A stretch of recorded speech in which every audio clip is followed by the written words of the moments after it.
மக்களே, இது ப்ரோமோ உலகம். எல்லாரும் எப்படி இருக்கீங்க? சிவங்கி இன்னைக்கு வந்து அவங்களோட ப்ராட்காஸ்ட் சேனலில் என்ன தெரியுமா கேட்டிருக்காங்க எல்லாருமே.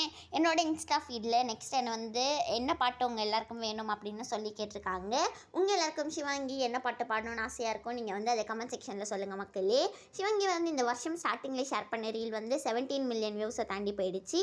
அப்புறமா இப்போ ரீசெண்டாக சிவங்கி கோயம்புத்தூரில் ஒரு கான்செர்ட் பண்ணியிருந்தாங்கல்ல, அப்போ எடுத்த ஃபோட்டோஸோட பிஹைண்ட் தி சீன்ஸ்லாம் வந்து நமக்கு கிடச்சிருக்கு மக்களே.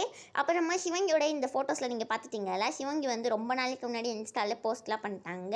சிவங்கிக்கு இப்போ இன்ஸ்டாவில் 5.7 மில்லியன் ஃபாலோவர்ஸ் வந்துட்டாங்க மக்களே. இந்த வருஷத்துக்குள்ளே எப்படி இருந்தாலும் ஒரு 8 மில்லியன் கிலோ வந்துடுவாங்கன்னு நினைக்கிறேன்.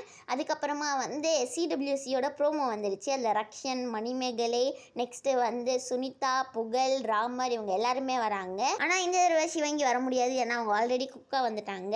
இதில் புகழ் கூட என்ன சொல்கிறாங்கன்னா, கோமாளியாக வந்தால் பல தடவை, குக்கா வந்தால் ஒரே ஒரு தடவை தான்லாம் சொல்லியிருக்காங்க. சிவங்கி இல்லாததை நம்ம எல்லாரும் ரொம்ப மிஸ் பண்ணுவோம். நீங்கள் எல்லாரும் மிஸ் பண்ணுவீங்களான்னு சொல்லி கமெண்ட் செக்ஷனில் சொல்லிட்டு எவ்வளோ ஆர்வமாக இருக்கீங்கன்னு சொல்லுங்கள். குக் கோமாளி சிரிக்க ரெடியா பங்காளின்னு சொல்லி விஜய் டிவி ஷேர் பண்ணியிருக்காங்க. இந்த வீடியோ பிடிச்சிருந்தா லைக் பண்ணிடுங்க.